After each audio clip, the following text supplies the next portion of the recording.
바이오스 설명드리겠습니다. 바이오스는 거기 나와 있네요. 베이직 인풋 아웃 시스템이다라고. 그러니까 컴퓨터가 켜지면 윈도우라고 하는 프로그램이 작동이 되지 않습니까? 근데 이제 윈도우가 작동이 되기 전에, 자, 윈도우가 설치되어 있지 않은 컴퓨터라도 전원을 켜면 기계가 작동을 해야 돼요. 어떤 작동을 하느냐? 키보드가 꽂혀 있는지, 하드디스크가 있는지 없는지, 또 하드디스크 안에 운영체제 윈도우가 깔려 있는지 없는지, 하드가 몇 개나 붙어 있는지, 또 스피커 연결이 되어 있는지, 이런 것들을 점검하게 돼요. 그런 것들을 관리해주는 프로그램이죠. 이것도 하나의 윈도우 같은 그러한 이제 운영체제라고 볼 수 있죠. 이거는 우리가 설치하는 게 아니라 제조회사에서 롬 반도체에다가 꽂아서 메인보드에다가 꽂아서 판매를 하는 겁니다. 그러면 이제 우리 사용자들은 컴퓨터를 조립을 한다든지 구매할 때 그 바이오스가 어느 회사 거냐 라는 거를 보통 판단을 해서 사기도 해요. 근데 보통 사람들은 그 바이오스 프로그램 제조 회사가 어디 거다라는 거를 신경 안 쓰고 바로 구매를 하지만 좀 까탈스러운 사람들이 있어요. 왜냐면 그 바이오스에 의해서 어떤 기능이 되고 안 되는 것들이 있거든요. 그래서 그런 것들을 보고 구매하는 경우도 있습니다. 근데 지구상에 나와 있는 컴퓨터 메인보드들이 그 바이오스를 생산하는 회사가 있는데, 회사가 세 군데예요. 뭐 아미 바이오스도 있고 아워드 바이오스도 있고 파닉스 바이오스도 있고 이렇게 세 가지가 있는데, 그 회사가 알고 봤더니 한 회사예요. 예전엔 다 따로따로 회사가 있었는데 한 회사가 망하면서 아미 바이오스가 합병을 하고 또 다른 회사가 또 망하면서 합병을 해버렸어요. 그런데 사람마다 그 바이오스가 특성이 있다는 걸 알니까 그거를 통합을 해서 하나의 바이오스로 만들지 않고 자기 좋아하는 거 찾아가라고 따로따로 생산을 해요. 근데 회사는, 브랜드는 세 가지지만 회사는 하나로 제가 알고 있습니다. 우리 책에 좀 틀린 게 있네요. 바이오스는 시모스 롬에 저장되어 있어요. 램이 아니라 롬에 저장이 되어 있고요. 그러니까 롬 바이오스라고 보통 얘기하죠. 롬 바이오스. 그 다음에 그 위에 보면은 두 번째 문단에 전원이 켜지면 포스트라는 걸 합니다 라고 했어요. 포스트는 뭐냐면 파워 온 셀프 테스트라 그래서 전원을 켜면 스스로 검사를 해요. 기계적인 결함이 있는지 없는지, 현재 컴퓨터상의 날짜가 몇 년도인지 그런 걸 점검을 해서 이상이 있으면 이상이 있다고 메시지를 보여주고, 이상이 없으면 이제 윈도우라고 하는 하드디스크에 들어있는 윈도우를 불러오는 명령까지 걸어주죠. 그리고 얘는 이제 자기 일을 다 했기 때문에 가만히 있습니다. 그러면 이제 윈도우가 이제 짠짠짠 하고 켜지는 거죠. 바탕화면에 이제 등장하면서. 그런데 대부분의 이 롬바이오스, 롬이라고 하는 것 안에는 우리 마스크롬은 뭐죠? 마스크롬. 공장에서 생산해서 판매하는 거죠. 피롬은 뭐죠? 비어있는 상태로 들어오는 거죠. 그래서 우리가 그 안에다 뭐를 담지 않습니까? EEPROM은요, 자외선을 이용해서 다 지우고 쓰고 하는 거고, EEPROM은 전기적 신호로 쓰고 지운다 그랬지 않습니까? 근데 이 롬이라고 하는 것 안에는 대부분이 어떤 프로그램들이 담겨져 있어요. 프로그램들이. 그런데 이 프로그램은 소프트웨어지 않습니까? 근데 롬에 들어있는 소프트웨어는 하드웨어이면서도 소프트웨어잖아요. 그래서 이거를 펌웨어라고 부른다. 이렇게 기억하시면 될 것 같아요. 하드웨어 그럼 뭐죠? 그냥 기계덩어리 이런 거죠. 그런데 디지털 피아노 보세요. 디지털 피아노. 뭐 버튼을 누르면 건반을 두들 때 올겐 소리도 나고 바이올린 소리 나오기도, 드럼 소리 나오기도 하지 않습니까? 그러면 그 디지털 피아노 같은 경우 안에 어떤 프로그램이 담겨져 있는 회로가 있을 거란 말이에요. 그 기능이 담겨져 있는 그 회로를 펌웨어라고 부르는 거죠. 그러니까 하드웨어이면서도 소프트웨어적인 거, 이런 것들. 밑에 문제가 나왔는데요. 외장형 포트라 그랬어요. 외장형 포트는 이제 외부와 연결하는 게 외장형 포트인데, PS2 포트는 뭐예요? PS2 포트 보셨어요? 딱 보셨을 텐데. 그림 보여드릴게요.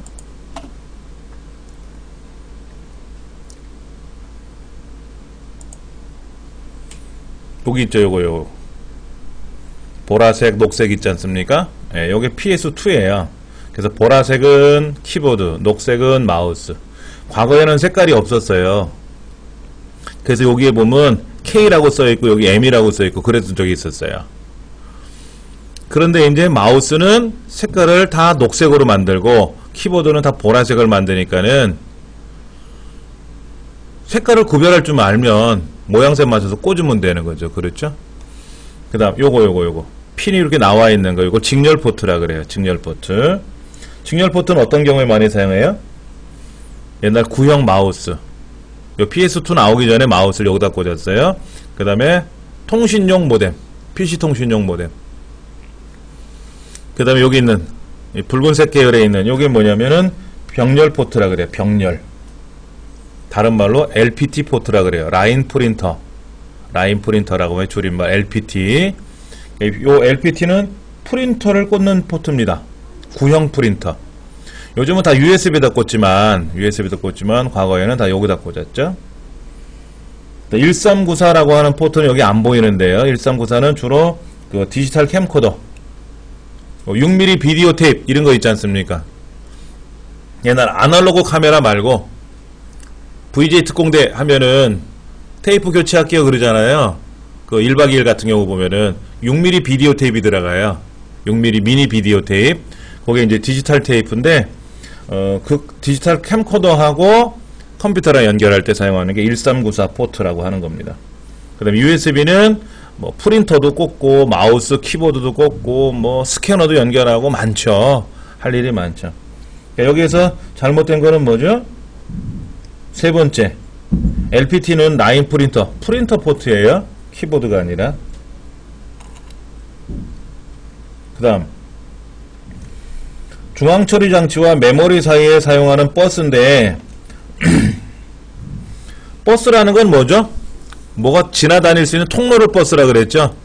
근데 어떤 게 지나가느냐? 첫째, 제어 신호가 움직이죠. 야, 더 해라, 빼라, 어디로 가라, 이렇게 해라, 저렇게 해라 하는 신호가 움직이는 게 제어 버스고요. 그때 예를 들어서 5와 3을 더해라. 그러면 5와 3이란 데이터가 와야 될 거 아닙니까? 그 데이터가 움직이는 버스가 데이터 버스죠. 근데 예를 들어서 5라는 데이터를 가져오라는 게 아니라 몇 번째에 있는 데이터를 가져와라 이렇게 얘기를 하죠. 그럼 27번째에 있는 어떤 데이터를 가져와라 그러면 27번째라고는 주소를 이용해서 가야 된단 말이에요. 그러니까 주소 버스로 가서 그 주소에 합당한 데이터를 가져오죠. 그때 제어가 움직이는 거죠. 그러면 한글 2007을 실행해라 라고 명령을 주면은 하드디스크에 들어있는 한글 2007이라는 프로그램이 움직여야 될 거 아닙니까? 그때 움직이는 건 데이터 버스로 움직이죠. 한글 2007은 프로그램이라고 하지만 전체를 본 프로그램이지만 그거를 CPU 입장에서 볼 때는 하나의 데이터죠. 데이터를 불러와서 작동시켜라 하는 거죠. 프로그램 버스라는 말은 없어요. 자, 바이오스는 세 번째 램에 저장된다 라고 했는데 램이 아니죠. 롬에 저장됩니다. 그래서 롬 바이오스라고 보통 부른다.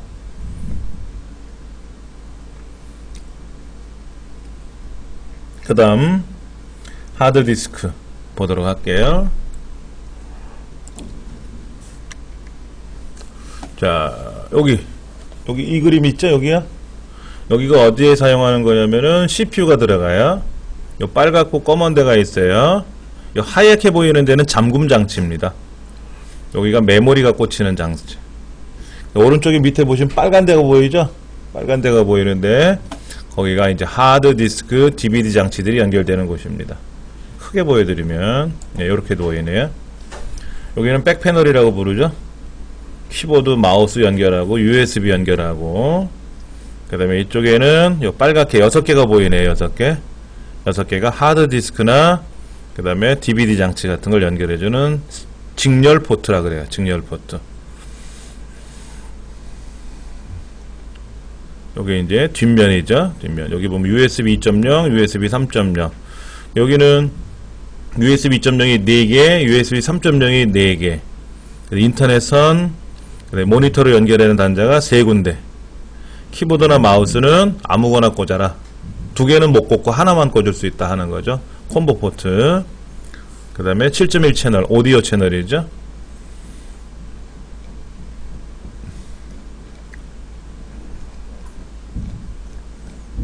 지금 그림이 또 어디에 있나 볼게요. 예, 뭐 자세하게 뭐 보이지는 않는 것 같은데요. 요쪽 부분이 이렇게 보이는데, 이 메인보드는 예전에 이 책에 나와 있는, 이 책에 지금 설명하고자 하는 그 ID 방식 있어요. ID 방식, 이 ID 방식, 이런 하드디스크 연결을 못해요. 이걸 연결할 수 있는 장치가 이 안에 없습니다. 그림상으로 없어요. 구형 거를 보여드릴게요. 구형 메인보드 중에 아주 구형 메인보드를 연결할 수 있는 걸 한번 보여드릴게요.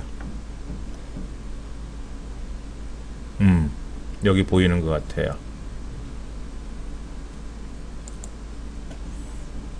메인보드도 이제 신형과 구형에 따라서 장치들이 연결이 되느냐 안 되느냐가 좀 다릅니다.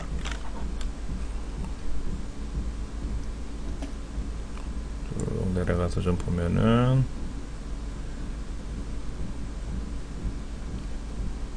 예, 여기 지금 여기 CPU 꽂히는 자리에요. 요 허연 데가. 근데 여기 검은 데가 있어요. 검은 데가 지금 두 개가 이렇게 있는데, 여기다가 이제 메모리를 연결하는 거고요.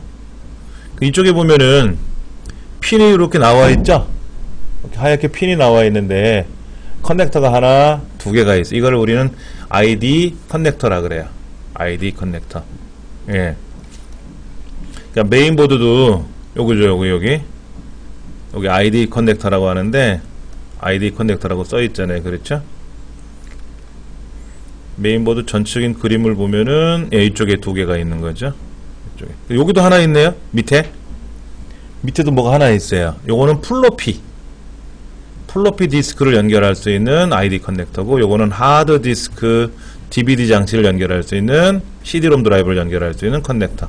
그 커넥터 케이블이에요. 요거 노랗게 되어 있는 거. 요 파랗게 되어 있는 부분을, 요 노랗게나 파랗게 되어 있는 부분을 메인보드에다 연결을 하고 이제 하드디스크를 연결하는 거죠. 예. 그런데 과거에는 어떻게 됐냐면은요, 얘는 아까 그 메인보드가 이렇게 있었고, 여기에 이제 커넥터가 하나, 두 개가 있었고, 밑에도 하나 있었죠. 요건 이제 플로피에 연결하는 거고, 여기에 그림에 보시면 이 부분이요, 노란색. 이 노란색을 여기다 꽂아요. 이렇게 이제 꽂아가지고 이제 하드디스크에다가 하나 연결을 하고요. 그런데 여기에 사실 자세히 보시면은 요 노랗게 되는 부분하고 파랗게 되는 부분이 있고, 여기 중간에 보면 하나 또 있어요. 그러니까는 하나가 나가서 중간에 하나 걸치고 끝에 하나 걸치고 하나당 두 개가 연결이 돼요. 케이블을 하나 꽂으면 두 개의 장치를 연결합니다. 그런데 이제 초기에 나온 거는 ID 커넥터라 그래서 그 커넥터 연결 단자가 여기 단자가 하나만 있었어요. 하나. 그러니까 하나에서 두 개가 빠져나가는 거죠. 그래서 두 개를 사용하는 거예요. 하드디스크 하나, CD-ROM 드라이브 하나, 이렇게. 아니면 CD-ROM 빼고 하드디스크를 두 개, 이런 식으로. 그러다 보니까는 불편하다. 좀 더 연결할 수는 없느냐. 그래? 그러면 메인보드를 커넥터를 하나 더 달아줄게, 이거지. 그럼 여기다 이렇게 케이블을 연결했을 때 여기도 하나 꽂아주고 중간에도 하나 꽂아주면은 총 두 개, 그래서 4개까지 연결이 가능한 거죠. 그렇게 4개까지 연결을 하게끔 해라 하는 거예요. 이 아이디가 나온 겁니다. 근데 사실은요, 제가 예전에 사용하던 메인보드는 이게 6개까지 연결이 돼요. 그러니까 포트가, 이런 포트가 하나 더 있었던 거죠. 더 있어가지고 여기다 또 두 개씩 연결할 수 있게끔 그렇게 돼 있는 작품도 있었어요. 그런데 초기에 나온 거는 오로지 2개.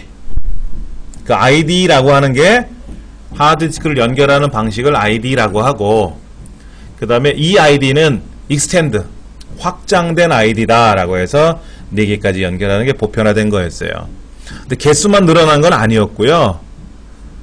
하드디스크를 연결을 하는데 한 개 하드디스크를 꽂잖아요. 근데 여러분 하드디스크 용량이 얼마나 가요 요즘요? 뭐 500기가 1000기가 이렇게 쓰잖아요. 근데 이거는 아주 옛날 방식이라 그래서 ID 하드를 꽂았는데 문제는 뭐냐면은 내가 2기가짜리를 사왔어. 2기가짜리. 그때는 뭐 20메가, 40메가, 80메가 뭐 이렇게 200메가 이런 하드를 썼었으니까. 근데 예를 들어서 1000메가짜리를 사왔다 치면 1000메가를 하나의 하드로 인식을 못하는 거예요. 504메가씩 잘라야 돼. 504메가 하나, 나머지 496메가 따로 하나. 그래서 두 개 하드가 작동이 되는 거죠. 물건은 하나인데 평수를 제한되어 있는 거야. 큰 방을 못 써.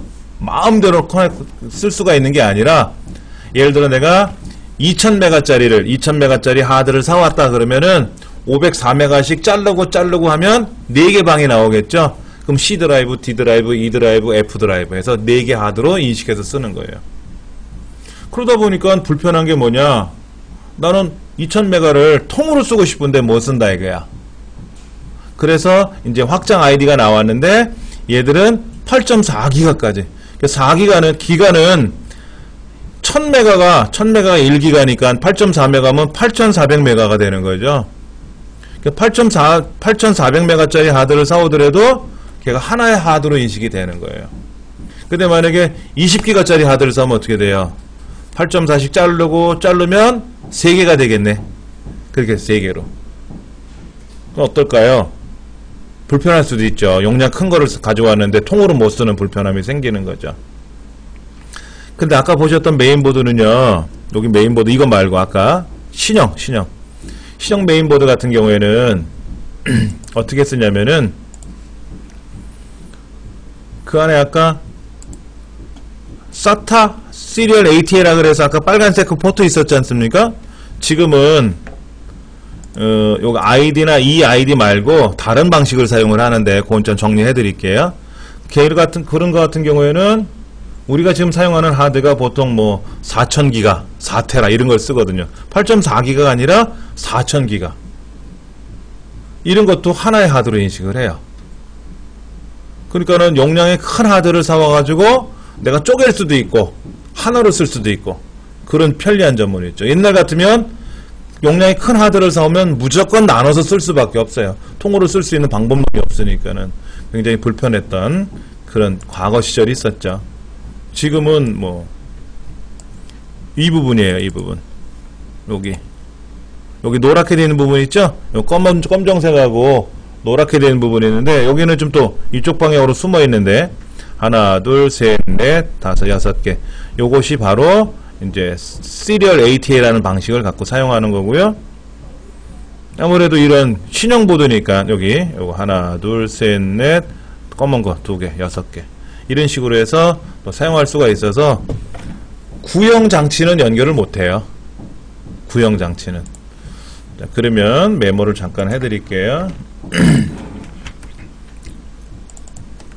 과거에는 ID 방식이라든지 이 ID 방식, 이 ID 확장된 ID라고 하는 거죠. 확장된 ID 이런 방식을 사용을 했었어요. 이제 이런 것들은 대부분이 이제 병렬 방식입니다. 아이고야 글꼴에 아주 그냥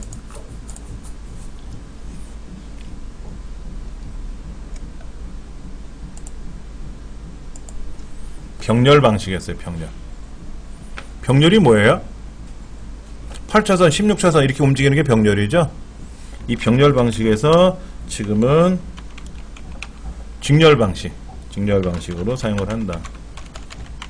직렬 방식을 사용하면 본래는 느려요.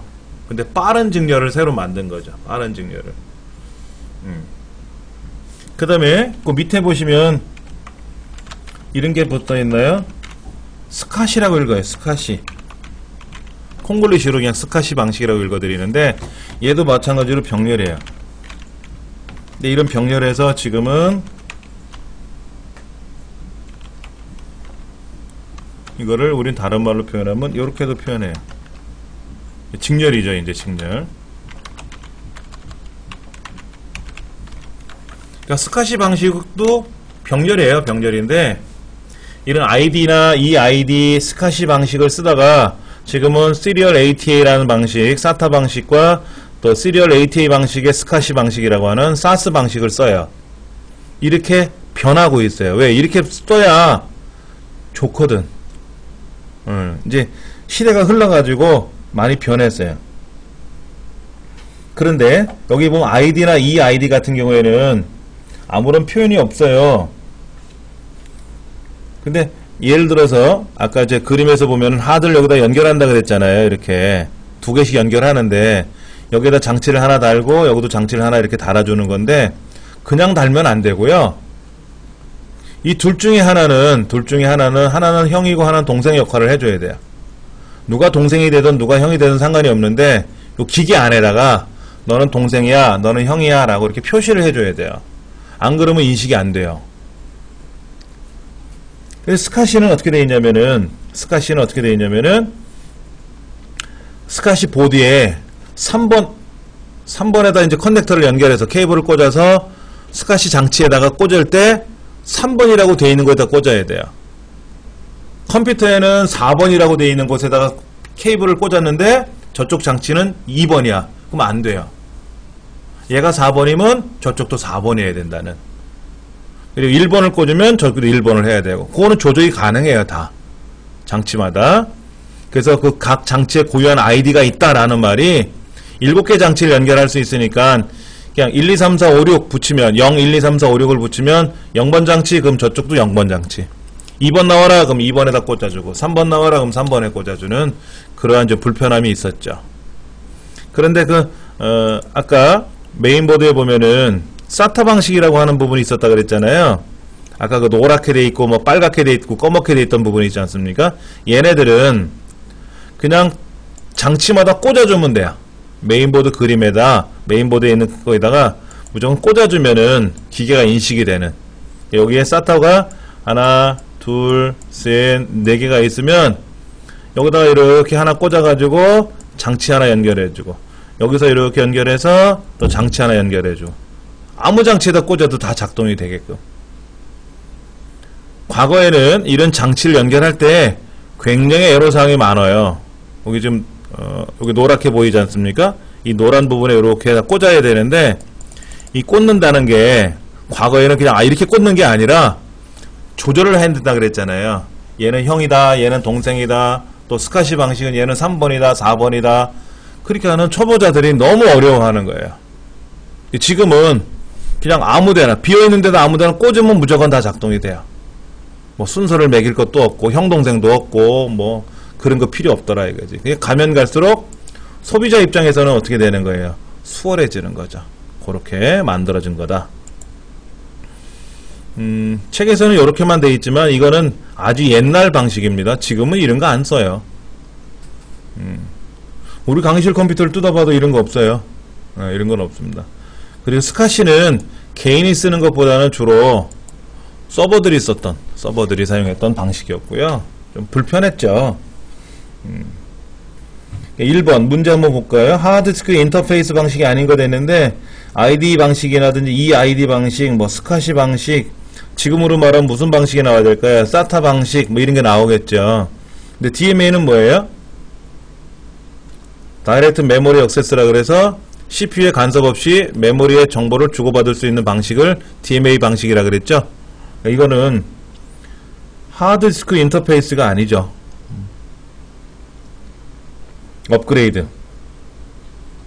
업그레이드는 무슨 말이에요? 상향 조정하는 거죠. 다른 말로 판올림이라고도 얘기를 해요. 판올림. 반대말은 다운그레이드. 윈도우 8을 사용하니까 불편하대요. 컴퓨터를 샀는데 윈도우 8이야. 그러니까 사용자가 사용하다 보니까 불편하니까 서비스 센터에 가서 나 7로 바꿔주세요. 이렇게 7로 바꿔주더라 이거지. 그래서 그게 다운그레이드 이런 거고. 이번에 이제 윈도우 7 쓰다가 윈도우 10 나왔지 않습니까? 우리 강의실 컴퓨터에도 지금 윈도우 10 다운로드 하라고 이렇게 화면에 떠 있는데 이렇게 떠 있어요 지금. 이제 7에서 10으로 업그레이드 하는 거죠. 이건 업그레이드라고 보통 부르고. 근데 업그레이드를 하려면 하드웨어적인 업그레이드냐 소프트웨어적인 업그레이드냐 이걸 아셔야 돼요. 어렵지는 않을 거예요. 뭐 메모리를 뭐 CPU를 하드디스크 용량을 이러면은 뭐예요? 하드웨어적인 거고, 윈도우 10으로 바꿨다든지 엑셀 2007에서 엑셀 2013으로 바꿨다든지 한글 2005에서 한글 2007로 바꿨다든지 그러면 이제 소프트웨어적인 업그레이드가 되는 거겠죠. 어렵지는 않은 용어니까 보시면 알겠고. 파티션은요, 아까 그런 말을 했었어요. 책에 뭐라고 되어 있냐면은 최대 8.4기가를 인식한다라고 했으니까 내가 20기가짜리 하드를 사오면 어떻게 돼요? 8.4, 8.4 해가지고 3개로 나눠야 되지 않습니까? 이렇게 나누는 거를 파티션 나눈다 그래요. 칸막이 공사하는 거예요. 칸막이. 어느 게 안 보여요? 아, 지금 요거 말씀드리는 거예요. 그러니까 파티션을 나눈다라고 하는 것이 20기가라고 하는 거를 사용한다 그러면 20을 통째로 못 쓰니까는 8.4로 나눠야 되는 거죠. 8.4, 8.4 나머지 이런 식으로. 아니면 뭐 7, 7 이렇게 나눈다든지. 예. 파티션이라는 말은 쪼개는 거예요. 칸막이 공사하는 거예요. 칸막이 공사. 우리 강의실 컴퓨터도 이렇게 돼 있을 거예요. 좀 보시면은 C 드라이브, D 드라이브 이렇게 나눠져 있어요. 근데 이것이 하드를 2개 사온 건지 그건 알아야 돼요. 하드를 2개를 사서 각각 꽂아질 수도 있어요. 그러지 않습니까? 하드디스크 하나를 사가지고 둘로 셋으로 나눌 수도 있지만은 하드디스크를 3개를 사와서 각각 하나씩 쓸 수 있어요. 개인적으로 저는 집에서 하드디스크를 지금 3개를 꽂았어요. 2000기가짜리 2개 하고 1000기가짜리 하나 하고. 그래서 이제 5000기가를 쓰는 셈인데 나눠서 쓰지 않고 통으로 쓰거든요. 근데 여기 보면 디스크 관리해 보니까 어떻게 돼 있어요? C 드라이브, D 드라이브 나눠져 있잖아요. 나눠져서 자세히 보니까 어떻게 돼 있어요? 하나잖아, 하나. 한 동네에서 C도 쓰고 D도 쓰고 그러잖아요. 그러니까 이거는 파티션을 나눈 거죠. 근데 요거는 제 USB 메모리인데 어떻게 돼 있어요? 그냥 통으로 하나 쓰고 있죠? 통으로 하나 쓰는 거고, 얘는 C 드라이브 나눠주고 D 드라이브 나누고 이렇게 나눠서 쓰고 있다라는 거죠. 그래서 요거를 파티션을 나눴다 이런 얘기를 해요. 그러니까는 요 C 드라이브 하나에 여기는 윈도우 7이 깔려 있는 거죠. 여기는 현재 아무것도 안 깔려 있어요. 여기다가 윈도우 10을 여기다 설치할 수도 있어요. 파티션이 서로 다르면 서로 다르게 운영체제, 윈도우 XP도 깔 수 있고 윈도우 10도 깔 수 있고 뭐 리눅스라는 걸 깔 수도 있고, 리눅스에 요즘 새로 나오는 버전 중에 하나가 우분투라고 하는 우분투라는 리눅스도 있어요. 우분투라는 글자는요 좋은 말입니다. 한번 찾아보세요. 네이버에다 우분투. 예, 그 우분투라고 하는 거를 또 설치할 수도 있고요. 그렇게 해서 다 따로따로 쓰는 거예요. 그러니까 파티션이 3개면 서로 다른 운영체제를 3개 설치할 수 있는 겁니다. 자, 지금 하드디스크를 나눠서 쓰겠다. 그 파티션 나눈다 그러죠. 그러니까 한 방이 큰 게 하나 있는데 요걸 이렇게 칸막이를 나눠가지고 영업팀은 저쪽에서 근무하고 이쪽에는 관리팀이 근무하고 이렇게 우리 칸막이 공사하잖아요. 그 칸막이를 파티션이라 그래요. 자, 운영체제에서는 파티션이 하나의 드라이브로 인식된다. 그러니까 물리적인 하드디스크 하나를 사와서 얘를 3개로 나눌 수도 있고 4개로 나눌 수도 있고 2개로 나눌 수도 있고 통으로 하나를 쓸 수도 있고 내 마음이다 이거죠. 예. 그래서 그거를 나눠서 쓰면은 편리하게 쓸 수 있다 이거죠. 자, 문제 한번 볼까요? 오른쪽 31페이지 1번. MS 오피스 2000에서 오피스 2003으로 교체했다. 그럼 소프트웨어 업그레이드가 되는 거고요. 하드디스크를 교체했대요. 그럼 이건 하드웨어적인 거죠? 이건 아닌 것 같고, 램을 512MHz에서 1개월을 교체했다. 이것도 하드웨어적인 거고요. CPU를 교체했다. 이것도 하드웨어적인 거죠? 그러니까 소프트웨어적인 거는 뭐죠? 오피스 2000을 2003으로 교체했다. 이런 얘기고. 하드디스크의 파티션에 관한 설명이다. 1번. 물리적 하드디스크를 여러 개의 파티션으로 나눌 수 있다. 맞는 말이고요. 파티션을 나누고 나면은요, 반드시 포맷이란 작업을 합니다. 이건 기억을 하셔야 돼요. 하나의 하드디스크 내의 모든 파티션에는 동일한 운영체제만 설치할 수 있다. C 드라이브도 윈도우 7, D 드라이브도 윈도우 7, 뭐하러 2개씩 깔아? 하나만 쓰면 되지. 예. 저 같은 경우는 개인적으로 윈도우 XP도 써야 되고 윈도우 7도 써야 되고 윈도우 8도 써야 되고 윈도우 10도 써야 되고 우분투도 써야 되고 뭐 민트도 써야 되고 한 6개 운영체제를 쓰거든요, 개인적으로. 그런데 하드가 3개를 쓰니까는 3가지 운영체제를 설치하잖아요. 그리고 자주 쓰는 건 아니고요. 이제 제가 윈도우 7로 주력 수업을 하지만은 윈도우 8을 설명해야 될 때도 있지 않습니까? 근데 윈도우 8을 또 설치해 놓고 사용을 해봐야 되니까는 가상 운영체제라는 걸 써요. 가상. C 드라이브 하나에다가 윈도우 7도 깔고 윈도우 8도 깔고 윈도우 XP도 깔고 이런 식으로 가상으로 쓰는 방법이 또 있더라고요. 그러니까 그거는 좀 특별한 기능이죠. 우리 윈도우에는 자체 기능이 아니라 외부에서 그런 기능을 불러다 놓고 쓰는 게 있는데, 그렇게 해서 여러 개 운영체제를 수업을 준비를 하기도 하죠. 저 같은 경우에는. 그 다음 내용 보도록 하겠습니다. 하드디스크 용량이 부족할 때는 어떻게 될까요? 우리가 사용하다 보니까 하드디스크가 용량이 부족할 수도 있어요. 우리 강의실 컴퓨터는 안 그런데 지금 아직 여유 공간이 많잖아요. 근데 꽉 차면 어떻게 돼요? 적동 안 되겠지. 지금 11% 쓰고 있다 그러는데 뭐 영화 같은 걸 많이 담으면 어떻게 돼요? 뭐 계속해서 늘어나가지고 뭐 1% 남았습니다 이럴 수도 있단 말이에요. 그럼 영화를 어떻게 돼? 지우든지. 근데 영화를 지우면 또 그렇잖아. 돈 주고 사서 보는 영화도 있고 한데, 그런 경우에는 D 드라이브로 옮겨놔야지.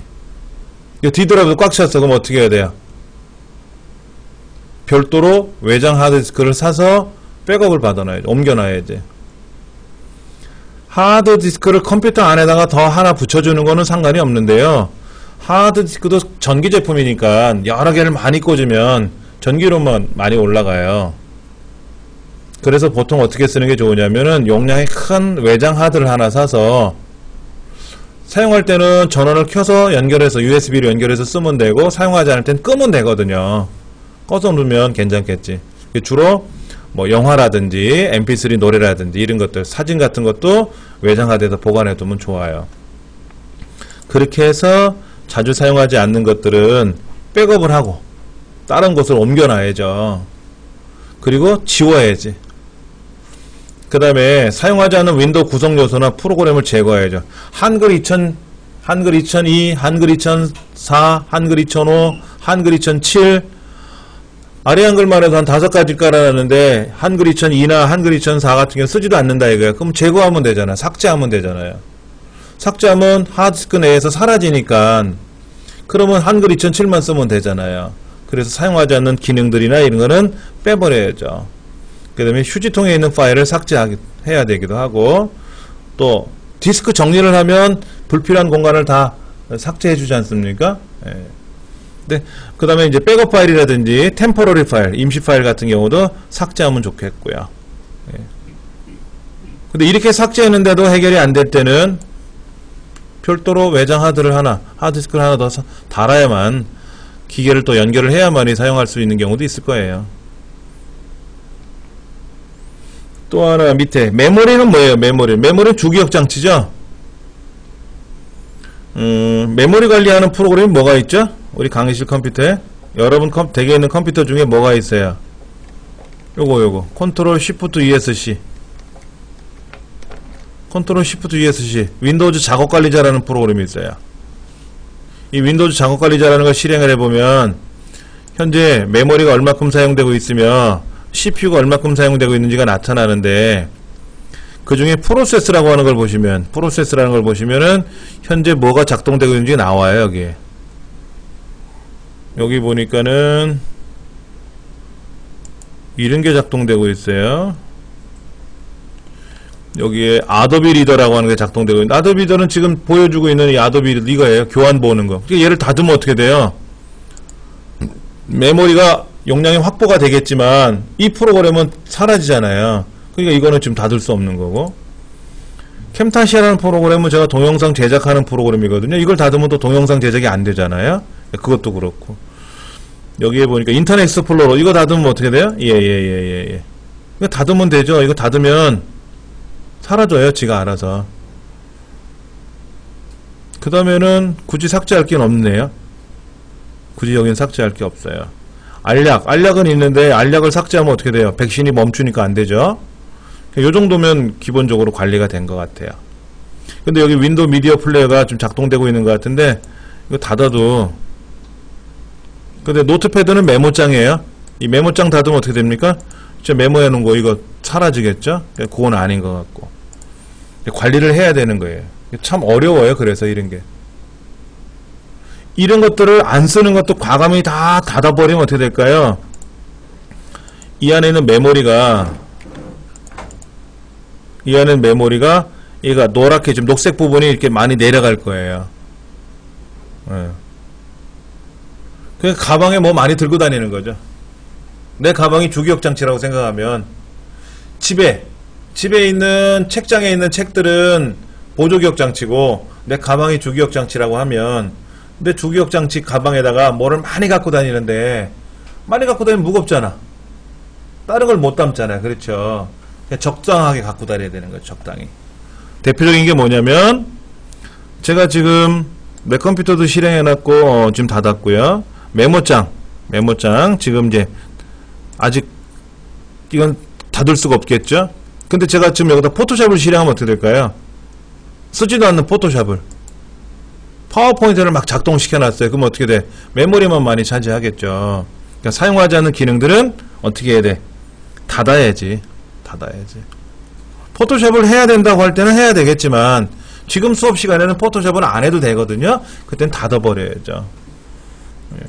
그래도 해결이 안 되면 어떻게 돼요? 메모리를 더 추가해야지 뭐. 물리적 메모리를. 자, 오른쪽 페이지 보니까 문제가 나왔네요. 공간 부족 메시지가 나타났을 경우에 어떻게 하면 좋으냐? 휴지통을 비운다. 인터넷 캐시를 삭제한다. 백업 파일이나 템포러리 파일을 삭제한다. 포맷을 이용하면 어떻게 돼요? 포맷을 이용하면 다 지워지죠? 우리 집 철거하는 거야. 다 지워지니까 공간은 많이 늘어나는데 다 사라지는 거죠. 그럼 안 되죠. 포맷은 함부로 하면 안 됩니다. 네 번째가 틀린 말이고요. 문제 해결 방법, 옳지 않은 거. 부팅 속도가 느려진 경우에는 백신 프로그램을 이용해서 바이러스를 점검하고요. 하드디스크 용량이 부족하면 불필요한 프로그램을 종료하고 나서 껐다 키면 프로그램 그대로 남아있잖아. 하드디스크 용량은 그대로 남아있는 거죠. 그러니까 그 프로그램을 종료한다는 건 주기억 장치를 확보하는 방법이고, 두 번째가 좀 잘못된 말이겠네요. 예. 메모장은 주로 어떤 경우에 사용합니까? 제가 지금 이렇게 간단하게 뭐 글을 써서 보여드리는 건데, 이 메모장의 가장 큰 장점이 뭐냐면 빨리 작동된다. 컴퓨터 성능이 느리더라도 메모장을 실행하면 금방 작동이 된다. 그래서 빨리빨리 메모하는 기능을 쓰는 거다는 거죠. 그리고 글꼴을 지정을 할 수 있는데 어떤 글자는 궁서체라고 어떤 글자는 명조체라고 이렇게는 안 된다. 명조로 바꾸면 다 명조가 되고 공서가 되면 다 공서가 되는 문서 전체에 대해서만 글꼴에 변경을 하는데 보여주기 나름인 거예요. 예를 들어서 제가 이렇게 작성한 문서를 큰 글자로 작성한 문서를 저장해서 저희 집 컴퓨터로 가져가면 저희 집 컴퓨터는 무조건 10포인트로 해놨어요. 그럼 10포인트로 보이고, 그럼 제가 10포인트로 작업한 문서를 저장해서 여기 가져오면 여기는 이 글자 크기대로 크게 나오고 그런 거지. 글꼴을 지정하는 건 아니고요. 글꼴을 지정이보다도 그런 여기 메모장에서 보여주는 선택되어지는 글꼴로 인해서 보여주는 것 뿐이지 그것이 확정이 돼가지고 저장되는 건 아니다.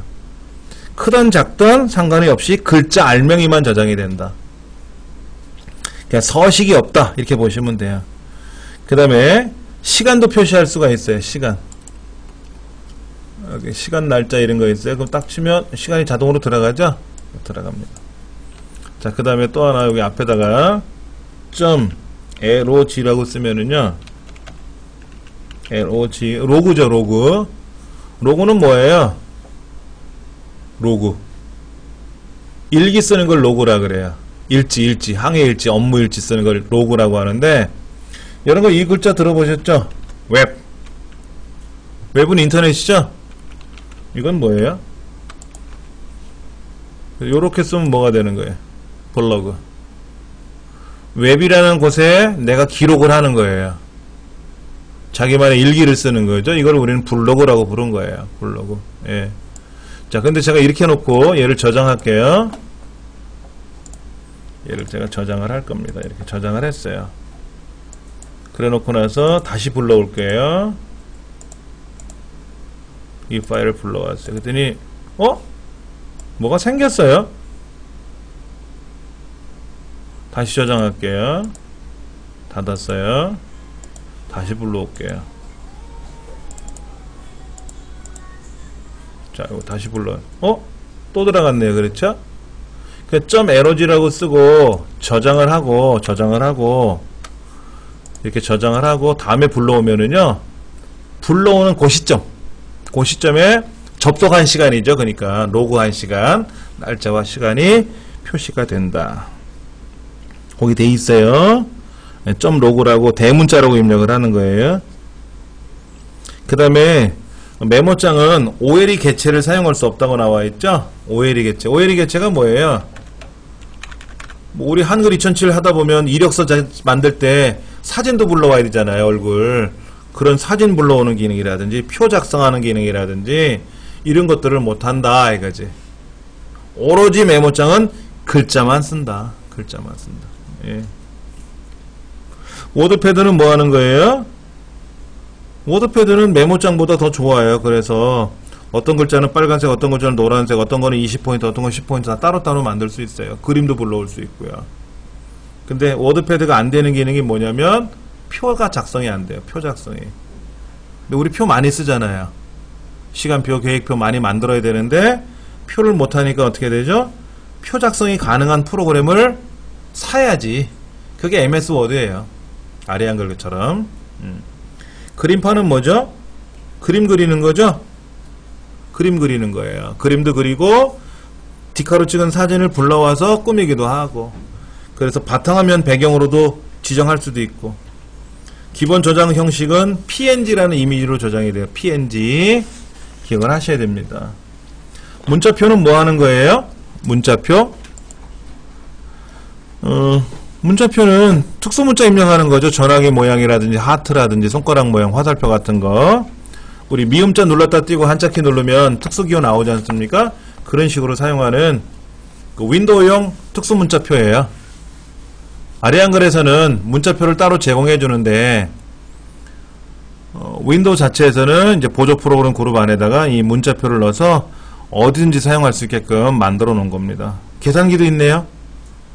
계산기 사용해 보셨죠? 캡처 도구는 뭐예요? 캡처가 뭐예요? 화면에 이 내용, 화면에 보이는 내용을 저장하는 거예요. 근데 보통 과거는 이미지로만 저장을 했는데 여기는 HTML로도 저장한대요. HTML로도. HTML은 홈페이지 만드는 문서를 HTML이라고 하는데 그렇게 저장도 할 수 있어요. 여러분 스마트폰은 화면 캡처 어떻게 해요? 이 스마트폰에 누가 나한테 욕을 했어. 그럼 그거를 탁 저장을 해서 근거로 보여줘야 되지 않습니까? 예. 그럼 어떻게 해요, 그거를? 기계마다 다르더라고요. 기계마다 다른데, 제가 쓰는 이 스마트폰은 그냥 이렇게 손바닥으로 이렇게 비벼주면은 얘가 저장이 돼요. 요 상태가 그림으로 저장되더라고. 본래는 파워키하고 뭐 여기 홈 버튼인가 이거랑 같이 뭐를 눌러야 되는데 하나의 기능을 더 만들어 놨더라고요. 그래서 저장을 하는 거예요. 예. 누가 이제 저 보고 돈을 보내달라고 해서 제가 이제 돈을 보냈단 말이에요. 그러면 그 사람은 내가 돈을 보냈는지 안 보냈는지 모르잖아요. 그러니까 돈을 보내놓고 나서 전화 걸어서 송금했습니다 확인하세요 라고 해줘야 되는데 전화 가기도 귀찮고, 그러니까 어떻게 해요? 은행에서 온라인 뱅킹으로 송금한 내역이 보이니까 그거를 화면 캡처해 가지고 문자로 보내버리죠. 그럼 상대편이 아 이정민이가 돈을 보냈구나 라고 알 수가 있겠죠. 근거도 되고 예, 그런 걸 우리는 캡처한다 그래요. 캡처. 근데 이제 그런 캡처를 할 때 일부도 할 수 있고 전체도 할 수 있고, 우리 그런 건 어떻게 해요? 그 프린트 스크린 키 누르면 전체 캡처가 되죠. 화면을. 그 다음에 이렇게 작은 창을 작게 만들어 놓고 나서 여기를 나는 요 부분만 내가 저장할 수 있는 거예요. 근데 예를 들어 여기만 저장하려면 어떻게 돼요? 여기 위에는 도구 상자만 저장하고 싶으면 그런 건 못 하거든요. 프린트 스크린 키는 전체, 알트 프린트 스크린 키는 뭐 요렇게 일부 요것만 하는 거지, 여기 있는 요 메뉴판만 난 저장 이런 건 못 한단 말이에요. 그러니까는 메뉴판만 저장하려면 전체를 저장하던 일부만 저장하던 그림판에 불러다 놓고 얘를 요렇게 잘라버려야지. 이렇게 해가지고 이렇게 잘라버려야지. 일이 불편하단 말이에요. 그런데 어떻게 하냐면은 여기 모든 프로그램에 가시면은 보조 프로그램에 캡처 도구를 이용해서 캡처 도구가 나왔잖아요. 그러면 여기다 마우스로 이렇게 딱 하면 요것만 저장이 되는 거예요. 저장을 할 때 PNG로 저장해도 되고 HTML로 HTML이 있어요? 여기 MHT라고 되어 있네. MHT. HTML의 형태. JPG, GIF 뭐 이런 거로 저장이 되고 MHT 이런 거로 저장이 가능하다 하는 거죠. 주로 어떨 때 쓰는 거냐면요, 이 교재 만드는 사람들, 이런 매뉴얼 같은 거 만드는 사람들이 많이 하죠. 스티커 메모는 뭡니까? 스티커 메모는 말 그대로 포스트잇 붙이듯이 쓰는 거예요. 스티커 메모를 이용하면은 이런 거죠. 이렇게 여기다가 이제 뭐 오늘의 할 일 해가지고 첫째, 둘째, 셋째 이런 걸 쓰는 거예요. 쓰다가 삭제하시겠습니까? 저장이 돼요? 이게 저장이 되나? 하나 더 만들 수는 있는데 저장 기능은 없어요. 닫는 것만 있지. 삭제하시겠습니까? 예 하면 어떻게 돼? 그냥 삭제되는 거예요. 메모지니까. 저장 기능이 없으니까 불편하죠. 근데 이 메모를 집에서 생각이 나서 메모를 했어. 사무실 컴퓨터에는 그 메모가 보여요? 안 보이잖아. 그래서 저는 안 써요. 개인적으로. 있어서 좋은데 불편해. 그냥 네이버 메모장을 쓰죠. 네이버 메모. 네이버 메모를 틀어놓으면은 제가 집에서 컴퓨터에서 입력한 거 제 스마트폰에도 뜨고 제 강의실 컴퓨터에서 로그인하면 거기서도 메모 뜨니까 되게 편한 거죠. 안 해보셨나 보다. 자, 로그인을 하면 여기에 지금 메모가 없네요. 네이버 툴바를 깔아놓으면 편한데 여기다가 제가 어머나 그 외국 리조트에 가갖고 외국인들이 노트북을 막 써서 일하는 거요. 그 인터넷 국내에서 인터넷 자기네 인터넷 연결해갖고 일하는 거죠. 숙제처럼 자기 이렇게 홈페이지 만들어서 작업하는 게 아니라 인터넷으로 저장해서 송출하는 개념으로 일을 하는 거죠. 그거는 뭐라고 말씀드리기는 곤란해요. 왜냐면 이럴 수도 있고 저럴 수도 있고. 그럴 수도 예. 근데 요즘에는 그 일을 휴가 와서 일을 해갖고 송출하는 개념으로 많이 쓴다는 그렇게 하죠. 예를 들어서 우리 그 신문 기자들이 신문을 만들 때 어떻게 만드냐면은 과거에는 신문 기사를 만들어서 신문사로 들어와잖아요. 일단 사무실로 복귀를 하죠. 그러면 이제 원고를 쓴 거를 보여준단 말이에요. 그러면 당직자가 이제 그 내용을 보고 내용을 가감하겠죠. 글자를 좀 더 넣든지 빼든지. 왜냐면 신문에 기사거리 쓰는 공간들이 있으니까. 그럼 거기다 집어넣고 나서 이 신문을 제작을 하는데 지금은 인터넷이 연결되어 있으니까 어떻게 하냐면은 그 원고를 송출해요. 예를 들어서 저기 지금 뭐 이스라엘하고 어디하고 좀 문제가 생겼다. 그러면 그 이스라엘 특파원이 나가 있을 거 아닙니까? 그 사람이 거기에서 서울에 있는 신문사로 퇴근할 수 없잖아요. 인터넷상으로 송출을 하는 거예요. 그럼 자동으로 그것이 이 신문 기사 프로그램에 들어가서 그거 이제 뭐 앞에 특종감이다 그럼 특종감으로 들어가는 거고 그런 식으로 업무를 하죠. 그러니까 신문 기자들. 위험한 지역하고 이렇게 이런 데다 연결이 인터넷이 예. 연결이 인터넷이 안 되는 곳에서는 위성으로 쏘죠. 위성으로. 예, 위성 인터넷을 써가지고 위성 전화 하듯이. 대신에 비싸지만 특종을 잡아야 되니까 그런 문제들이 있어요.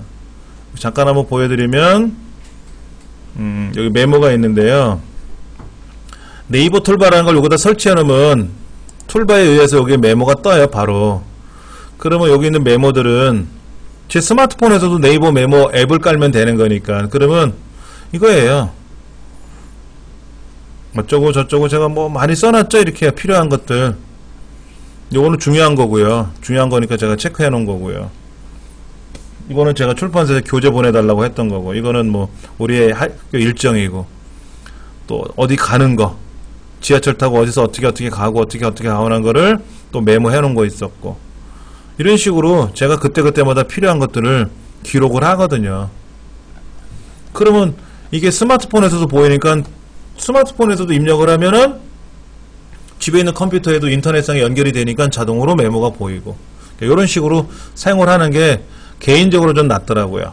일일이 그 스티커 메모라는 걸 이용하면, 스티커 메모는 어차피 안 되니까, 네트워크상으로 연결이 안 되니까. 잠깐만요. 예. 그 다음에 미디어 센터라고 하는 거, 미디어 플레이어라는 프로그램 기능들이 거기 있다고 써 있는데요. 그 미디어 플레이는 음악 CD 들을 수도 있고요. 우리 오디오 CD 있지 않습니까? 그걸 집어넣으면 재생도 되고, MP3, 컴퓨터 상에는 MP3라든지 또 오디오 파일, 미디 파일이라든지 RM 파일이라든지, 그 다음에 뭐 동영상 파일까지도 재생할 수 있는 그런 기능입니다. 그 다음에 재생도 할 수 있지만 CD나 DVD로 제작도 가능해요. CD 굽는다라고 하죠, 우리 표현할 때. 레코딩이 가능하다라는 거죠. 그리고 동기화 기능을 이용하면은 휴대용 장치에서도 그거를 들을 수가 있게끔 하는 기능이 있다더라. 그런 거를 전반적으로 처리해주는 게 이제 메디어 센터라는 것도 있고 하는 게 있다더라 하는 거 기억하시면 좋을 것 같아요.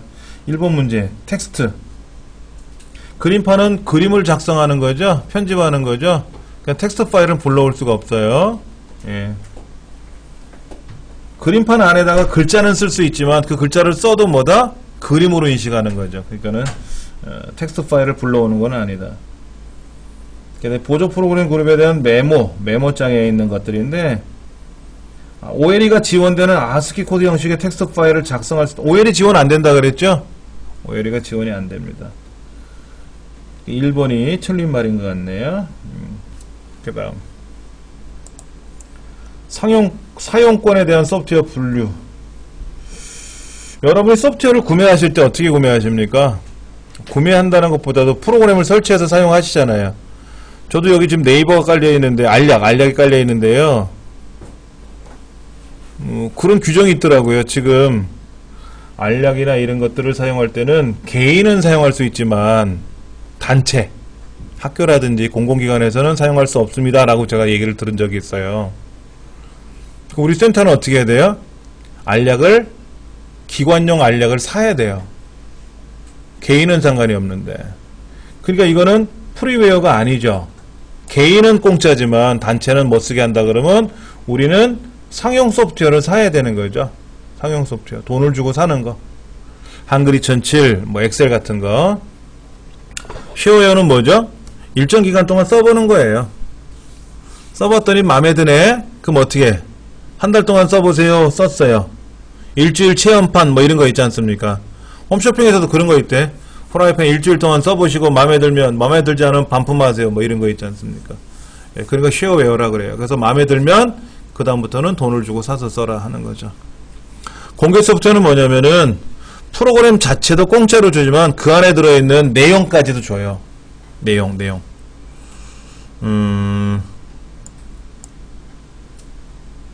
그러니까는 우리가 그 어떤 공개 소프트웨어라고 하면 뭐라고 표현해야 될까요? 우리가 일반적으로 사용하는 프로그램들 중에 우리 컴퓨터 안에 설치된 프로그램 중에 뭐가 있냐면은 저런 거 있다. 뭐냐면은 카카오톡 있잖아요. 카카오톡 프로그램은 우리가 인터넷상에서 설치해갖고 PC에다 설치해 쓸 수 있는 거잖아요. 그랬죠. 그럼 그 카카오톡을 내가 마음대로 수정할 수 있을까? 안의 내용을? 그건 못하게 막혀있죠. 그런데 그 안에 있는 내용까지 다 고칠 수 있게끔 그거를 공개해 놓은 게 있어요. 그걸 우리는 오픈 소스라고 하죠. 오픈 소스, 오픈 소프트웨어라고 하는데, 예, 공개용 소프트웨어라 그래요. 오픈 소스. 그러니까 그 안에 개발자가 개발해 놓은 소스를 다 그대로 배포하는 거예요. 쉽게 말하면 어느 식당에 갔더니 음식이 굉장히 맛있어. 어떻게 만들지 모르겠어. 맛은 좋은데. 그랬더니 그 사장님이 어느 날 텔레비전에 나와서 이렇게 만들면 됩니다 해가지고 황금 레시피라고 하는 거를 공개한단 말이야. 그러면 가정에서도 그대로 따라하니까 맛이 같더라 이거지. 그런 거 텔레비전 많이 보이시죠? 그런 것들을 우리는 오픈 소스라고 보는 거예요. 아예 제조 방법을 공개해 놓은 거야. 그리고 네가 마음대로 뜯어 고쳐서 써라 이거지. 예. 오픈 소스가 굉장히 많습니다. 오픈 소스는요 엄청나게 많이 사용돼요. 실제로 대표적인 게 뭐냐면은요 여러분들 앱들 중에 그 버스 전국 버스라는 앱 아시죠? 지하철 앱 같은 거 있잖아요. 그러면 내가 어디에서 차를 타려고 그러는데 버스가 몇 분에 오는지 기가 막히게 알려주잖아요. 그게 국가가 다 갖고 있어요. 그런 데이터들을 공개해놔요. 사용 방법도 다 공개해놔요. 알아서 쓰세요 라고. 그거를 가지고 앱을 개발하는 거예요. 참고로 제가 주소를 보여드린다면은 www.data.go.kr 여기에요. 데이터. 예. www.data.go.jp 이건 어딜까요?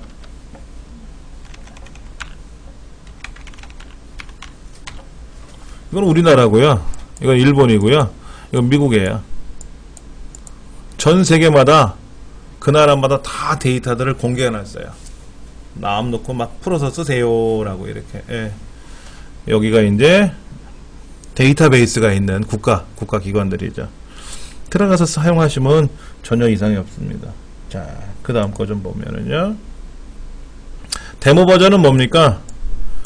이번에 이제 새로 나온 게임이 있대. 그 게임이 굉장히 재밌게 만들어지나봐. 근데 아직 완성은 안 됐으니까 홍보를 좀 해야 되겠고, 그런 거죠. 영화 같은 거 할 때, 이번에 그 암살인가 영화 하기 전에 예고편 같은 거 보여주잖아요. 그 예고편 같은 게 데모 버전이죠. 이렇게 영화가 만들어졌으니까 보세요 라고. 그래서 이제 근데 그 일부만 보이니까 답답하죠. 돈 주고 와서 영화를 봐야 되겠지. 데모 버전. 알파 버전은 뭐냐면요, 프로그램을 개발을 해서 한 번에 완성되지는 못해요. 게임 같은 걸 개발하면은요, 게임 전문 개발 업체에서 개발을 하지 않습니까? 그러면 게임 전문가들이 모여서 테스트를 해요. 그걸 알파 버전이라 그래요. 알파 테스트를 하고 나서 완성된 걸 알파 버전이라 그래요. 그럼 이거를 출시할 수도 있지만 베타 테스트를 하거든요. 일반 시민들을 대상으로 그 사람들이 모여갖고 테스트를 해요. 그걸 우린 베타 버전이라 그래요. 그 베타 버전을 통해서 완성이 되면은 이제 상용 소프트웨어를 하든지 무료로 하든지 간에 이제 일반에 공개를 하는 거죠. 그러다가 업데이트라는 걸 하죠. 업데이트. 조금씩 고쳐주는 거. 업데이트 하다가 예를 들어서 어느 섬에 가서 전쟁을 이렇게 게임을 하려고 봤더니 섬이라고 하는 맵이 나와서 그 안에 들어가기만 하면 컴퓨터가 멈추더라. 대부분이 그런 문제가 생길 수 있더라 이거지. 그러면 그거를 통째로 고쳐줘야죠. 통째로. 일부를 고치는 게 아니라 많은 양을 한꺼번에 고칠 때 쓰는 거. 이걸 우리는 패치한다 그래. 패치. 양말의 뒤꿈치가 빵꾸가 뻥 나면 어떻게 돼요? 천을 겉대서 꼬매지 않습니까? 그런 걸 우리는 패치한다 그러거든요. 파스 붙이는 거. 패치. 그래서 패치 버전도 나와요. 그 다음에 예를 들어 기계 사면 프로그램 주는 거 있죠. 우리 프린터기 사면 프린터 프로그램 주잖아요. 그런 건 번들이라 그래요. 끼워주는 거. 예. 그 다음에 삼성전자 컴퓨터를 사면은요, 우리 강의실처럼 삼성전자 컴퓨터를 사면, 노턴 안티바이러스인가? 1년 동안 쓸 수 있는 프로그램을 주더라고. 1년 동안 써보고, 1년 지나고 나면 이제 돈 주고 사서 쓰든지 해야 되겠죠. 그렇게 끼워 파는 거를 번들이다. 그렇게 얘기를 하죠. 옛날에 김 사면 소쿠리 껴주는 거 있었잖아요. 예, 그런 거, 번들. 밑에 문제를 보면은 무엇에 대한 설명입니까? 라고 나와 있네요. 프로그램이 존재하는 사선 오류의 수정이나 성능 향상을 위해서 변경 배포하는 버전을 뭐라고 부른다? 패치라고 한다. 예.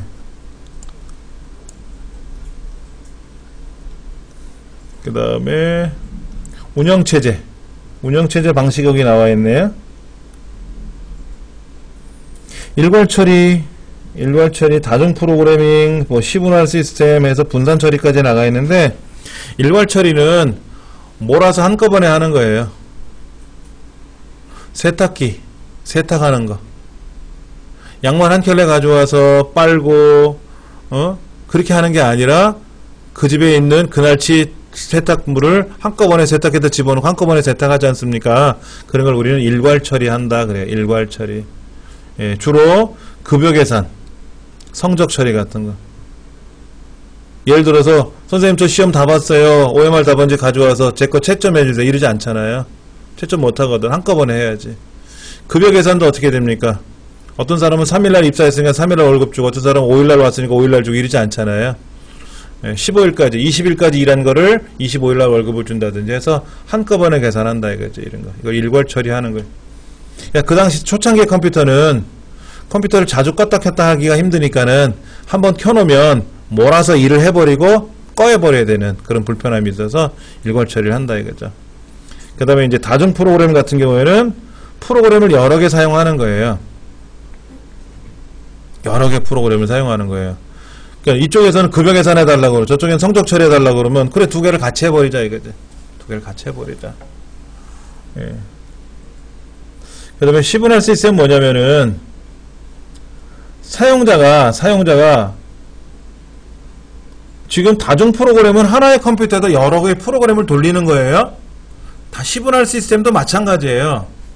시분할 시스템도 마찬가지인데 예를 들어서 이렇게 생각해 보세요. 컴퓨터 한 대에 100명이 들어왔어. 원래 컴퓨터는 PC가 아닌 이상은 일반적으로 컴퓨터 본체 하나를 100명이 1000명이 나눠서 쓰는 거니까. 그런데 다 엑셀을 하고 있어요. 다 엑셀을 하고 있는데 저쪽에 1번은 예를 들어서 합계 계산을, 2번 사용자는 평균 계산을, 3번 계산은 최대값 계산을 요청을 한단 말이에요. 그러면 컴퓨터가 본체는 하나밖에 없으니까 본체 하나가 그 100명에 대한 답을 다 보여줘야 될 거 아닙니까? 어떤 사람은 파워포인트를 작성하는 사람도 있겠고. 그렇다면은 컴퓨터 한 대가 나 혼자 사용하는 것처럼 써야 편하죠. 내가 엑셀을 실행해갖고 데이터를 한 100개 집어넣고 합계를 계산하라고 명령을 줬더니 는썸해서 합계를 줬더니 지금 나머지 한 100명이 있으니까 좀 기다려보세요. 다음에 계산해서 드릴게요. 라고 한다면 답답할 거란 말이야. 안에 100명이 있든 1000명이 있든지 간에 답이 나와야 되잖아요. 그것도 빨리. 그럴 때 컴퓨터 사용자들한테 시간을 쪼개주는 거예요. 자, 컴퓨터 본체 하나가 1초에 얼마나 많은 양을 처리한다라고 하는 거는 우리가 그 단위 측정하는 거에서 우리 배운 거 있었을 거예요. 그렇죠? 그 클럭 스피드라는 것도 있었고, 그 다음에 뭐가 있었죠? 플롭스라는 것도 있었고, 1초에 얼마나 많은 복잡한 숫자를 처리하느냐. 그래서 뭐 30테라플롭스 이런 것도 나왔잖아요. 슈퍼컴퓨터가. 그러면 1초에 예를 들어서 1000개를 계산하는 프로그램이라고 가정해보세요. 1초에. 이 컴퓨터는 1초에 1000개를 계산할 수 있는 능력을 갖고 있어. 근데 100명이 들어왔어. 100명의 사용자가 명령을 걸었어. 그러면 계산을 해라 하고 딱 지시하는 순간 한 사람당 100분의 1초씩 시간을 주는 거야. 100분의 1초씩. 너 100분의 1초 동안 시간을 할애해줘. 100분의 1초 동안에 몇 개를 계산해요? 1초에 1000개를 계산하는 컴퓨터라면 100분의 1초에 10개는 계산할 수 있지 않습니까? 10개를 계산해서 답을 보여주고 또 옆 사람, 두 번째 사람한테 가서 또 100분의 1초만큼 계산을 해주고 또 세 번째 사람도 100분의 1초만큼 계산하다 보면 어떤 애는 한 번만에 계산이 안 되는 문제도 있겠고 어떤 사람은 한 번만에 계산이 끝날 수도 있잖아요. 근데 100명을 딱 놓고 계산해 봤더니 100명이 뭐라 그러냐? 오! 계산 끝났어. 몇 초 만에? 3초 만에. 그럼 컴퓨터는 3초 동안에 1000분의 1씩 1000분의 1초 100분의 1초씩 해가지고 3번 도는 거죠. 3번. 그러니까 3초 걸린 거잖아요. 근데 3초 만에 100명의 답을 다 해결 봤으니까 뭐라 그래요? 사용자들이 와 성능 좋다 이렇게 얘기를 한단 말이에요. 동시에 100명 거를 처리한 것처럼 느껴졌으니까. 그러니까 시간을 쪼개주는 방식이다 이거지. 마치 그 붕어빵 굽는 거 보셨어요? 붕어빵에다 이렇게 반죽 집어넣고 돌려가면서 굽잖아요. 그쪽에 일부 돌아가면 또 뚜껑 뒤집어 놓고, 그럼 계속해서 반죽해 놓은 거 집어넣고 또 구워진 거 꺼내고 반죽 집어넣고 구워진 거 꺼내고 계속 돌아가면서 하지 않습니까? 그렇게 그런 걸 시분할 시스템이라고 하는 거죠. 그 다음에 나머지 또 봅시다. 그 올림픽 때 점수 합산해서 어떤 거? 올림픽 때 점수 합산해서 랭킹 1위부터 쫙 하는 거 있잖아요. 어떤 거요? 컴퓨터 올림픽 대회 때 네. 선수들 그거는 고장이 나면은 큰일 나니까 고장 나기 전에 뭐 고치게 이제 새로 갱신해서 새 거를 지금 나올 거예요. 그런 것들은 네. 새 거를 쓰죠. 고장 나면은 큰일 나니까 그냥. 그 성적 올림픽 선수들 성적 처리하는 거 그게 네. 어차피 컴퓨터에다 입력을 하지만은 입력이 되는 순간 다 보관이 되니까 뭐 고장이 났다고 해서 그 데이터가 지워지는 건 아니겠죠. 한번 보시면 그거 알 수 있어요. 다중 처리 시스템이라고 하는 건데요. 듀얼 시스템하고 디플렉스 시스템이 있는데 지금 듀얼하고 디플렉스 내용이 어떤가 보세요.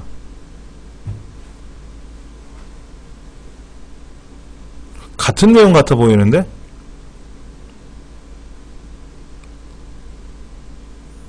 그런 것 같지 않아요? 듀얼하고 디플렉스 내용이 같은 내용처럼 보여요. 동시에 처리하는 시스템인데 한쪽 고장이 나면 다른 거를 이용해서 처리하고 하는 거죠. 얘도 그 똑같은 얘기하는데 듀플렉스가 그거예요. 컴퓨터가 두 대가 있는데 메인 컴퓨터가 작동을 해요. 메인 컴퓨터가 작동을 하다가 문제가 생기면 메인이 고장이 나면은 예비 컴퓨터가 그 일을 마저서 해요. 그럼 이제 메인 컴퓨터를 수리할 거 아닙니까? 수리가 끝나면 다시 보조 컴퓨터에서 메인 컴퓨터가 업무를 담당해 다시 바뀌게 하는 거죠. 그걸 듀플렉스라고 부르고요. 듀얼 시스템 뭐냐면 두 개 컴퓨터가 지금 여기도 약간은 비슷하게 설명이 나와 있지만은 듀얼은 두 대가 세 대가 네 대가 다섯 대가 같은 업무를 같이 하는 거예요. 근데 다섯 대가 컴퓨터를 처리했는데 답이 똑같아야 되겠죠. 그렇다면 다섯 대 컴퓨터에다가 똑같은 업무를 줬어요. 계산해봐라 라고. 근데 답이 다르면 어떻게 돼요? 문제가 이상이 있는 거죠. 뭐가 잘못된 거지. 그러니까 듀얼 시스템은 두 대 이상의 컴퓨터에다가 같은 업무를 동시에 처리하게끔 하는 거죠. 그래서 그 컴퓨터가 그 답을 처리할 수 있게. 근데 한쪽 컴퓨터 고장이 나면 어떻게 돼요? 두 대 컴퓨터 중에 하나 고장이 나면 다른 업무를 하겠지. 예비 컴퓨터가. 근데 여기는 메인 컴퓨터, 예비 컴퓨터가 아니라 둘 다 메인 컴퓨터예요. 근데 듀플렉스는 하나는 메인이고 하나는 예비예요. 예전에 우리 은행에 가면 아주 오래전에 은행에 갔더니 온라인이 안 됩니다. 뭐 이런 적이 많이 있었어요. 근데 어느 순간서부터 그런 일이 없어졌더라고요. 그게 뭐냐면 은행 본점에 컴퓨터가 한 대만 있었던 시절이 있었단 말이에요. 그러니까 그 컴퓨터에 문제가 생기면 어떻게 돼요? 전국 온라인이 멈추는 거예요. 업무를 못 하는 거죠.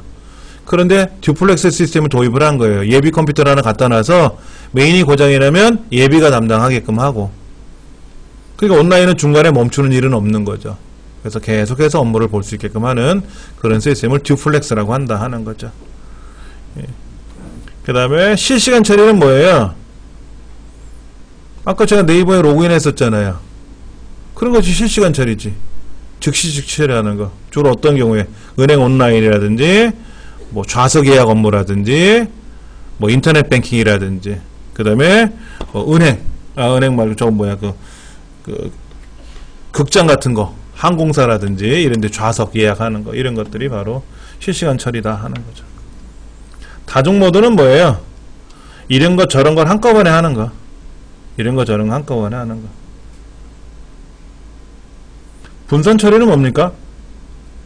컴퓨터가 하나의 업무를 혼자서 하는 게 아니라 여러 사람, 여러 컴퓨터가 한꺼번에 하는 거예요. 한꺼번에.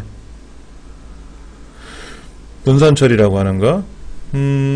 어떤 경우가 있었냐면요. 예전에 그 대학 입학 시험 성적 처리하는 거 있었죠. 각 지방에서 서울에서 전국에서 대입 시험을 치르지 않습니까? 그럼 OMR 답안지를 저희 때만 해도 서울에 있는 교육청, 서울시 교육청으로 가져왔다고 얘기를 들었어요. 거기서 OMR 답안지 집어넣고 한꺼번에 채점하는 거죠. 전국 거를. 그러니까는 시험을 보고 나서 성적 나오는데 시간이 오래 걸렸어요. 오래 걸릴 수밖에 없죠. 한 대 갖고 해야 되니까. 근데 지금 어떻게 돼요? 그 시도교육청에서 한꺼번에 다 해요. 자기들 거는 자기가 다 담당합니다. 서울은 서울에서 하고 부산은 부산에서 하고 인천은 인천에서 하고 하니까 이상이 없겠죠. 빨리 끝나겠죠. 그리고 그 결과만 다시 교육부로 보내가지고 전국 순위만 매기면 되겠죠. 그걸 분산 처리라고 한다. 예. 집중 처리는 뭐예요? 각 부분에서 발생하는 데이터 업무를 중앙 컴퓨터로 보내서 그 중앙 컴퓨터를 가지고 한꺼번에 하는 거죠. 그러니까 분산 처리는 나눠서 처리하는 거고, 그 분산 처리된 결과를 가져와서 전국 합산을 해야 될 거 아닙니까? 그런 것들은 집중 처리를 해야 되겠죠. 예, 그렇게 보시면 됩니다. 이제 일괄 처리해서 다중 프로그래밍 해가지고 10분할 프로 또 다중 모두 분산 처리하는 식으로 운영 체제도 많이 이제 변경이 됐다. 그 발달 과정 나와 있네요. 그렇죠? 문제에 나와 있으니까 꼭 확인을 하셔야 됩니다. 압축 프로그램은 뭐예요? 압축 프로그램? 크기를 줄이는 게 압축이죠? 왜 압축했을까요? 통신 때문에 그래. 통신을 하려고 보니까 이놈의 통신이 시간이 오래 걸리거든. 과거는 전화선을 가지고 통신했었으니까 초고속이 아니라, 그런 상태에서 통신을 하다 보니까는 전화요금도 많이 나가고요. 또 용량이 크니까 오래 걸린단 말이에요. 돈이 많이 나가. 그래서 야, 이거를 양을 줄이자. 압축을 하게 되자. 압축을 하게 되면은 양이 줄어드니까 전송하는 시간도 줄어들 테고, 더불어 전화요금도 덜 낼 거니까, 통신요금 덜 내니까는 좋겠다라고 해서 만드는 게 압축이라고 하는 기능이 나온 거예요. 그런데 우리가 쓰는 이제 알집 뭐 이런 거 있잖아요. 알집 이런 걸 이용하면은 여러 개를 하나로 압축할 수 있어요. 여러 개를 하나로 압축하는 건 쉽죠. 이렇게 하는 거죠. 자, 여기 보니까 이 자료가 굉장히 많아요. 이 안에 이거를 한꺼번에 블럭 잡아서 압축을 하니까 어떻게 돼요? 이 지금 12개가 하나로 압축됐네. 12개가 지금 하나로 압축이 된 거예요. 여기에요. 예. 이렇게 압축을 하는 경우도 있고, 또 하나는 용량이 굉장히 큰 것들이 있을 수 있어요. 용량이 굉장히 큰 것들이 있는데, 얘는 용량이 커요. 지금 동영상이란 말이야. 동영상. 이거를 내가 가져가려고 봤더니 이게 3.36메가예요. 옛날에 플로피 디스크가 1.44메가였거든요. 디스켓에 안 들어가잖아. 그럼 어떻게 해야 돼? 얘를 쪼개야지. 얘를 앞집으로 압축을 하는데 쪼개자 이거야. 플로피로 쪼개자 이거지. 플로피 용량만큼 쪼개자 이거야. 그래서 압축을 하면은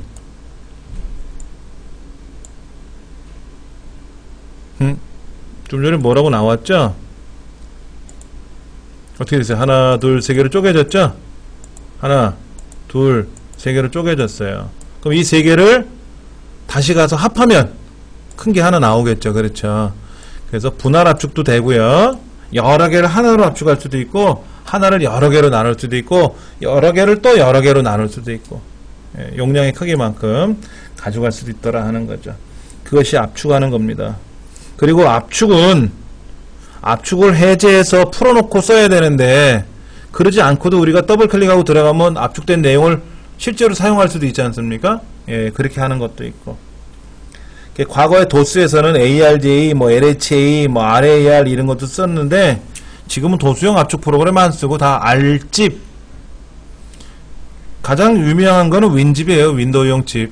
그걸 우리나라에서는 이제 알 모양으로 만든 알집, 빵 모양으로 만든 빵집, 별 모양으로 만든 별집이라는 아류작들이 또 나오기 시작했어요. 우리나라에서는 알집이 가장 유명하고요. 뭐 빵집이나 별집 같은 것도 있는데, 사용하면 사용할수록 불안해요. 걔네들은. 불안한 게 있더라고. 예. 자, 사용하세요. 자, 1번 문제. 압축을 하면 디스크 공간을 효율적으로 사용할 수가 있는 거죠. 압축을 하면 용량이 줄었으니까 빠르게 전송할 수 있죠? 멀티미디어 데이터는 압축 기술을 지원하고 있지 않다가 아니라 당연히 지원을 해야죠.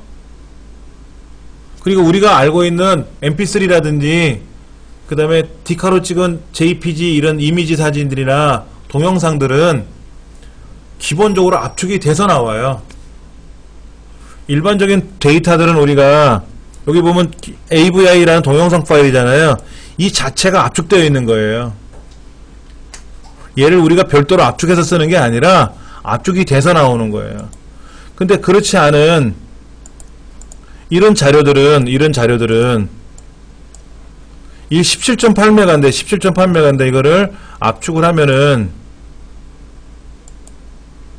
16메가로 줄어들었어요. 용량을 좀 줄일 수가 있는 거죠. 그리고 12개, 13개씩 갖고 다니지 말고 하나만 갖고 다녀서 쓰면 되잖아요. 그렇게 해서 편리하게 사용할 수 있게끔 그렇게 작업을 해놨다 하는 거죠. 예. 다음 문제도 마찬가지로 적절하지 않은 것을 찾아라 했는데 뭐 파일 압축, 디스크 압축, 실행 파일 압축 이런 거 있고 저 압축을 하는 목적은 저장 공간 절약과 통신 속도 향상이고 압축 파일을 또 압축하면 어떻게 될까요? 압축을 또 하고 계속 압축하면 어떤 문제가 생겨요? 파일의 크기가 계속 줄어드나요? 아니에요. 한 번 압축한 건 두 번 다시 압축해봤자 의미가 없어요. 네 번째가 틀렸네요.